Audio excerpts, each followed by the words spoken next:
If you were to ask any dividend investor to name their top 3 benefits of having a long-term dividend-focused investment style, I'm almost positive that generating money in their sleep would be among the list. It's no surprise to hear some of the greatest investors' opinion on this matter. Warren Buffett says, if you don't find a way to make money in your sleep, you will work until you die.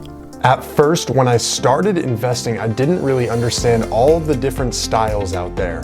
I started by trading penny stocks, and after a few quick trades, lost almost my entire portfolio value. Next, I moved to swing trades based off of volume. I explored options and took a shorter term mindset for my investments, but it was never fulfilling to me because I kept making poor decisions. When I finally came to the conclusion that those investment styles weren't working for me, I quickly turned to dividend investing, and I realized that this was the best method for me. When it comes to the structure of my portfolio, passive income and wealth building are my main goals. Imagine being put in a situation where you could make enough money from your dividend payments to cover all of your life expenses. In return, you wouldn't have to worry about rent, phone bills, car payments, mortgages, and the list goes on. Dividend investing is one of the purest forms of passive income because all you need to do is just put a little bit of time up front to do some research, structure your portfolio, and then all you need to do is sit back, relax, and watch it grow. Obviously, you're gonna need to check in on it every now and again, but for the most part, it is completely passive. Just by putting in that little bit of upfront effort and then occasionally monitoring your portfolio, you are going to get great results. Now, I'm not going to sit here and lie to you. It does take a very long time to structure your portfolio in order to make enough passive income to be able to cover those expenses. But in my case, I've been investing for 8 months and I only have $5,000 to show for that. Now, what I'm taking home in dividend payments is around $10 to $15 per month. But as I get these payments, what I do is reinvest them back into more dividend companies, and by doing so, it's just gonna make my portfolio grow that much faster. So aside from dividend investing, other ways that I'm actually receiving passive income is through things like my referral code from Robinhood. So I've been showcasing a couple different stock openings on this channel, and I'm not gonna stop that here. I'm gonna hop in, and this stock right here is from Steven. I'm gonna go ahead, claim it. I always pick the one on the left-hand side, gonna pick that there, scratch it off, and you can see I got Agile Therapeutics, which cost $2.32. So thank you for using that referral code. I'm gonna hop in, open up one from Ignacio. Love the name. Let's go ahead. I'm gonna pick the one on the right-hand side. Here we go, scratching it off now. And we picked up a Lexicon Pharmaceuticals. So another $2.61 there. I'll go ahead, I think I'll do 2 more for us in this video right here. This one's from Amanda. Amanda, thank you for using my code. I'm gonna go left-hand side again, and then I'll finish it off picking one in the middle. We got Corbus Pharmaceuticals. So we're getting a lot of pharmaceutical companies here. I haven't seen that much in the past, so that's a new kind of trend. I'm gonna go ahead, I'm gonna open one more. This one's from Caleb. Caleb, thank you for using my code. Here we go, gonna end it with the middle, and I'm just gonna scratch it off now. If my phone decides to respond, there it goes. I always have that problem right there. I got Orchard Island Capital for $6. So again, thank you guys for using that referral code. If you didn't know, you get a free stock if you use my referral code if you're not on Robinhood. So I definitely would recommend using somebody's referral code. It doesn't have to be mine. And if you do have a Robinhood account, I'd definitely shoot it out to a couple friends. It is really, really nice to get that free stock. So if you guys missed my last video, I talked all about how the Robinhood app was down, the entire platform was malfunctioning, users couldn't get in, access their account. It cost people hundreds of thousands of dollars in some cases that I saw. So that was really, really interesting. If you want to check out that video, I'll have it linked on the screen.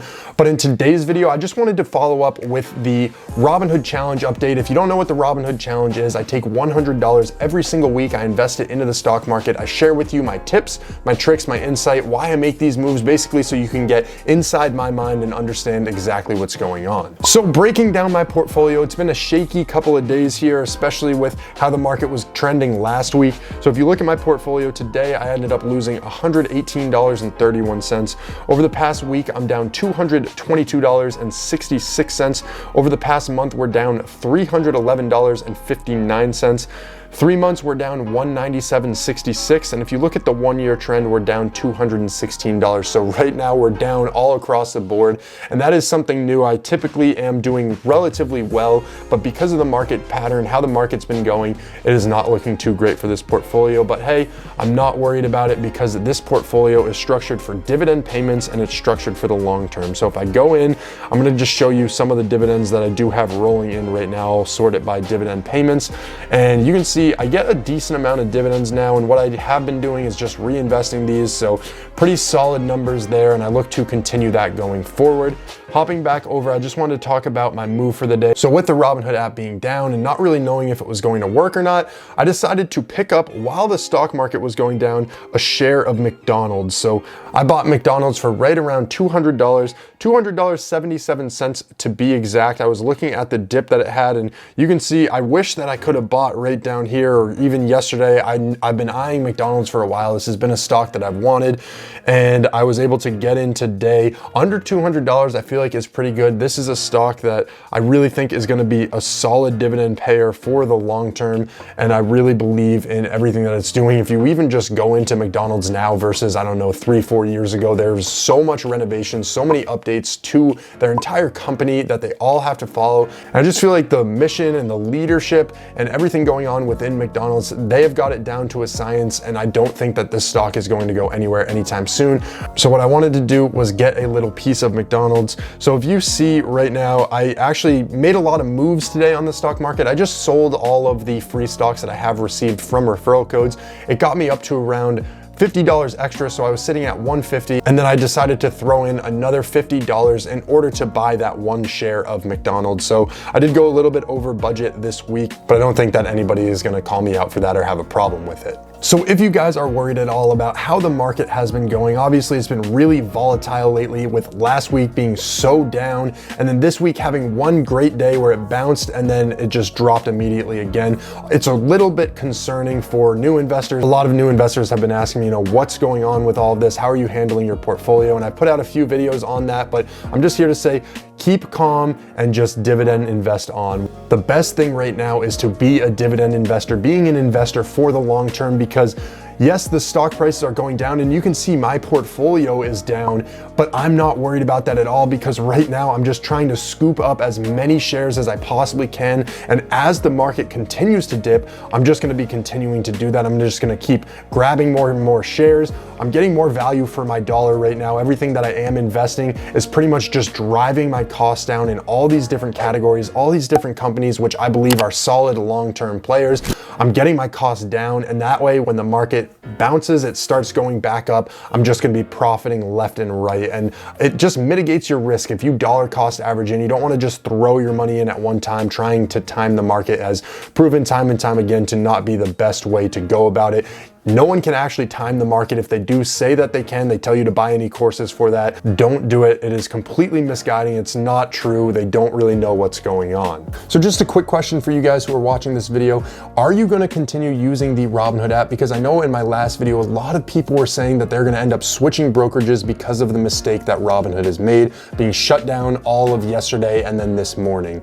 So one more thing that I want to talk about in this video here, I'm going to be looking directly to some of you guys for some advice here. But what I want to do is start branching out, and in order to do that, I'm going to be looking at some other brokerages. So what would you guys want to see me investing using? I know M1 Finance is probably a pretty popular one out there. There's things like Stash Invest, but what are some of your suggestions? If you really like one brokerage and you want to see that on this channel, let me know in the comment section. I would totally be interested in hearing all of your opinions. I think what I would be doing is structuring out another sort of challenge where I invest a set amount each week and just continue growing that as well. I'm not sure if it would be dividend. I don't know if you guys want to see me try and test out some other investment styles, but for the most part, I really do love being a long-term dividend investor, and I don't think that I will end up straying too far away from that by any means. Anyways, guys, that is all I really have for you here in this video today. If you have any questions, make sure you leave them in the comment section down below. I'll be sure to get back to you. And then if you did take anything away from this video, please please make sure you smash that like button. It really does help out with that YouTube algorithm, just getting me some more additional exposure.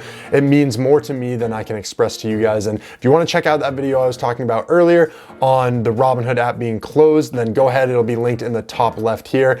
And other than that, guys, I hope you all have a great day.